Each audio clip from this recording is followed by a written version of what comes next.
Idaho Falls, Idaho. A quiet city of 50,000 souls, nestled along the banks of the Snake River. The kind of place where people leave their doors unlocked, where neighbors wave from their porches, where nothing truly terrible is supposed to happen. But on the night of June 13th, 1996, something terrible did happen. And the aftermath would destroy not one life, but two. Because in the desperate rush to find a killer, the police would put the wrong man behind bars for more than 20 years, while the real murderer slept peacefully just across the street. This is the story of Angie Dodge, of Christopher Tapp, and of the neighbor no one suspected. Angie Ray Dodge was 18 years old in the summer of 1996. Born on the 21st of December 1977, she had just graduated and was stepping into the first chapter of her adult life. She had moved into her very first apartment, a small place at 444 I Street in Idaho Falls, and she was working, building a future, doing all the things that young people do when they are finally on their own. Her mother, Carol Dodge, was proud of her daughter. Angie was energetic. She was kind. She had her whole life ahead of her. On the morning of June 13th, Angie did not show up for work. Her coworkers tried to reach her. No answer. Growing concerned, two of them drove to her apartment to check on her. What they found inside that small apartment would shatter a community and set in motion a chain of events that would take more than 2 decades to unravel. Angie Dodge had been attacked and killed in the early morning hours. She had been sexually assaulted and stabbed. She was 18 years old. She had done nothing wrong. She was simply in her own home. Police descended on the apartment. They collected evidence, including DNA from the attacker. They canvassed the neighborhood, knocking on doors, asking questions. They even interviewed a man who lived directly across the street, a man named Brian Drips. He told them he had not seen or heard anything unusual, and then the investigation stalled. Months passed. The case grew cold. The community demanded answers. Carol Dodge demanded answers. A young woman had been murdered in her own apartment, and no one was being held accountable. Then in January of 1997, about 7 months after the murder, Idaho Falls police brought in a 20-year-old local man named Christopher Tapp. He was part of a loose group of young people in the area, sometimes called the River Rats. Police initially wanted to question him about other potential suspects, but over the course of what would become one of the most troubling interrogations in American criminal justice history, Christopher Tapp became the suspect himself. What happened in those interview rooms would later be described by Professor Stephen Dreisen of Northwestern University, one of the nation's leading experts on false confessions, as the worst example of police contamination and fact-feeding he had ever seen. It began on January 7th. Tapp was brought in, questioned, and released. 3 days later, on January 10th, he was brought back. Then again on January 15th, and the 18th, and the 27th, and the 30th. Over the span of weeks, Tapp endured more than 60 hours of intense, high-pressure interrogation. He was subjected to 7 polygraph examinations, the kind of tests that are not even admissible in most courtrooms because of their unreliability. But the polygraphs were not being used to find the truth. They were being used as tools of psychological pressure. The detectives told Tapp he had failed. They told him they knew he was lying.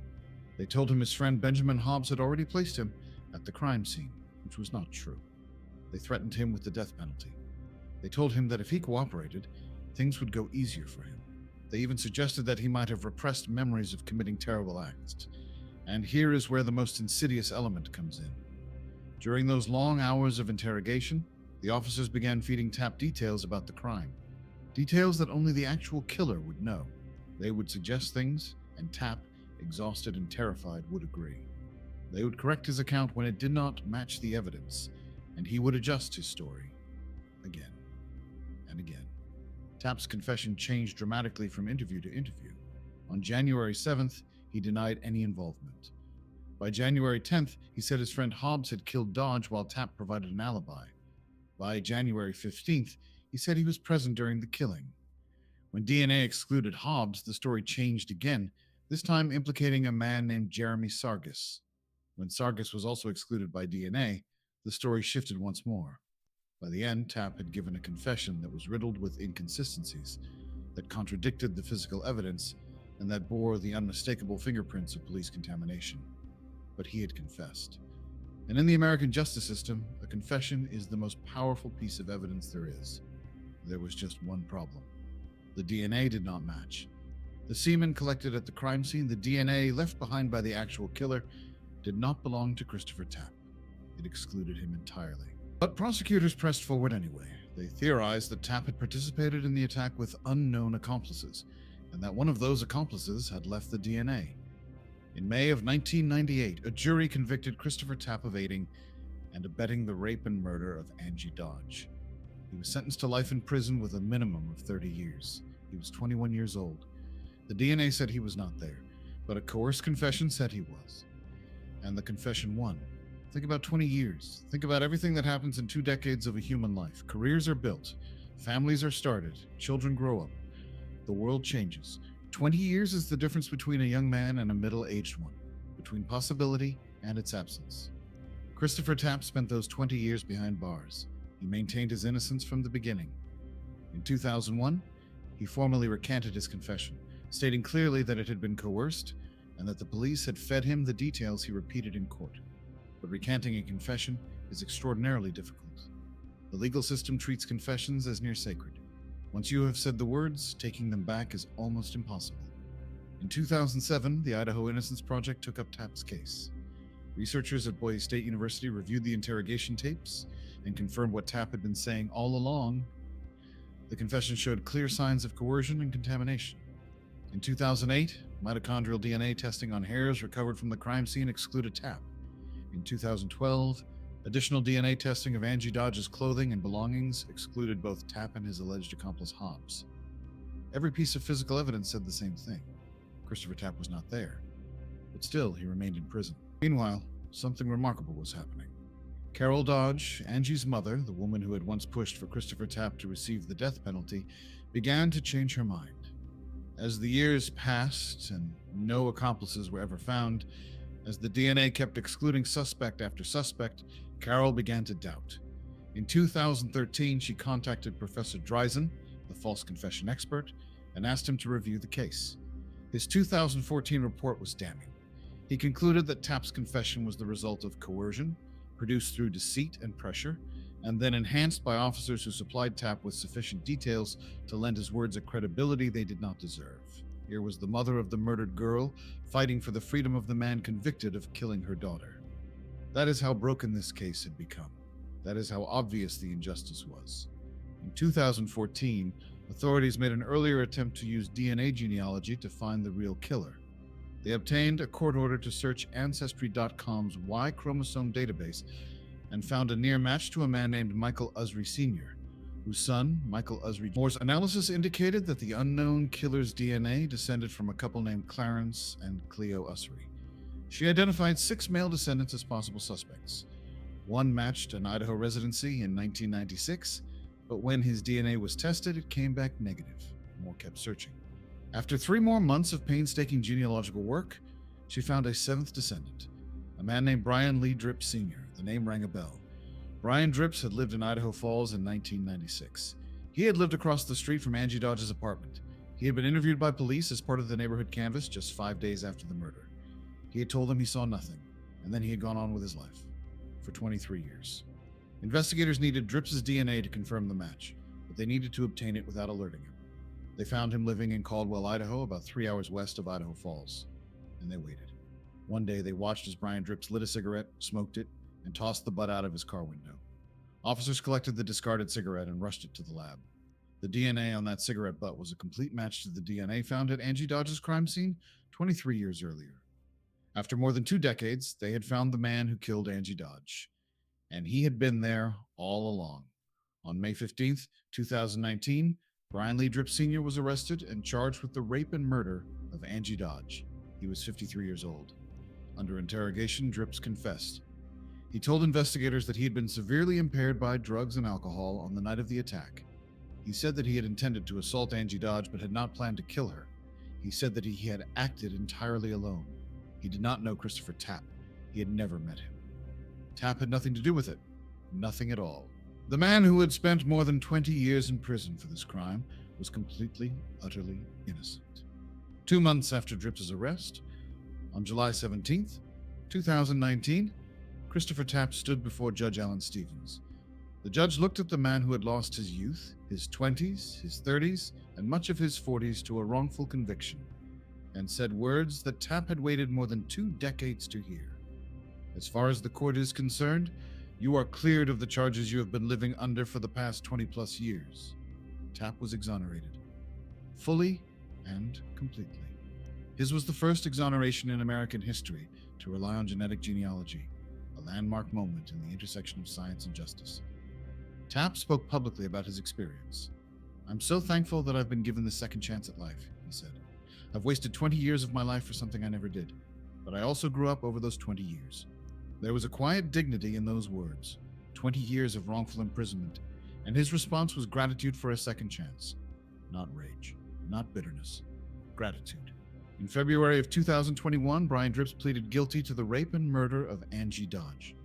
In June of that year, at the age of 55, he was sentenced to life in prison with the possibility of parole after 20 years. The same 20 years that Christopher Tapp had already served for a crime he never committed. In June of 2022, the city of Idaho Falls agreed to pay Christopher Tapp $11.7 million to settle his wrongful conviction lawsuit. The city council voted unanimously. It was an acknowledgement, however inadequate, that the system had failed spectacularly. But this story does not end with justice. It ends with tragedy upon tragedy. On October 29th, 2023, Christopher Tapp was found injured in a hotel suite at Resorts World in Las Vegas. He had suffered blunt force trauma to the head. He was rushed to Sunrise Hospital and Medical Center, where he fought for his life for a week. On November 5th, 2023, Christopher Tapp died. He was 47 years old. The Clark County coroner ruled his death a homicide. In March of 2024, Daniel Rodimer, a former professional wrestler and former congressional candidate, was charged with open murder. Investigators alleged that Rodimer had struck Tapp during an altercation in the hotel room. Christopher Tapp had survived 20 years of wrongful imprisonment. He had survived the dehumanization of the prison system. He had fought for his freedom, won it, and begun to rebuild his life. He had become an advocate for the wrongfully convicted, using his experience to fight for others trapped in the same nightmare he had endured. And then, just 6 years after his exoneration, his life was taken from him in a Las Vegas hotel room. There are so many layers of injustice in this case that it is difficult to know where to begin. There is Angie Dodge, an 18-year-old girl whose life was cut brutally short by a man who lived across the street. A man who knocked on no one's radar. A man who told the police he saw nothing and was believed. There is Christopher Tapp, a 20-year-old kid who was psychologically broken by investigators who were more interested in closing a case than finding the truth. Who was convicted on the strength of a confession that the DNA flatly contradicted. Who lost the best years of his life to a prison cell. There is Carol Dodge, a mother who lost her daughter and then had to watch the wrong man pay for it. Who had the courage to change her mind? Who became one of the most unlikely advocates in the history of wrongful conviction cases? The Idaho Falls police chief said it best, "This case begins and ends with Carol." There is the system itself, a system that allowed a coerced confession to override physical evidence. That convicted a man whose DNA was not at the scene. That kept him locked up for 2 decades, even as test after test confirmed his innocence. And there is Brian Dripps, a man who committed an unspeakable act and then walked free for 23 years, who watched from across the street as police investigated, who was interviewed and dismissed, who moved away and started a new life while an innocent man rotted in prison for his crime. The Angie Dodge case is many things. It is a story about the power of DNA evidence and the revolution of genetic genealogy. It is a cautionary tale about the dangers of coerced confessions and the tunnel vision that can afflict law enforcement. It is a testament to the persistence of a mother who refused to give up. But more than anything, it is a reminder that the justice system is made up of human beings, and human beings make mistakes, sometimes catastrophic ones, sometimes irreversible ones. Angie Dodge deserved justice. She deserved to have her killer held accountable.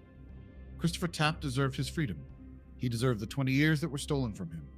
And the fact that both truths can coexist, that the system failed both the victim and the wrongly accused, is perhaps the most important lesson of all. If this case tells us anything, it is that the truth has a way of surfacing.